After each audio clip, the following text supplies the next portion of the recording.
Kaip tu gyventum, jeigu tau liktų gyventi, tarkim, metai, arba ten pusmetis, ar mėnuo, ar savaitė, ar viena diena. Kaip tu gyventum savo kiekvieną dieną, arba, sakykim, likusią parą, jeigu tu žinai, kad tau teks po poros iškeliauti. Tai aišku, kad tu gyventum daug ramiau, tu gyventum beveik kaip šventas žmogus.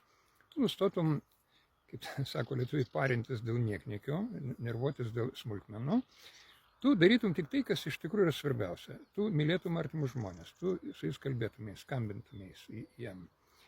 Tu spręstum tikrai kažkokius iš tikro svarbius klausimus ir visi niekniekiai ir smulkmenos tau gyvenime tiesiog išgaruotų, toj pat išgaruotų. Tu gyventum 1000 kartų kokybiškiau, negu gyveni kasdieniniai buitiniai rutinoj, maišaty ir naiviuose, kvailiuose gyvenimiškose rūpesčiuose.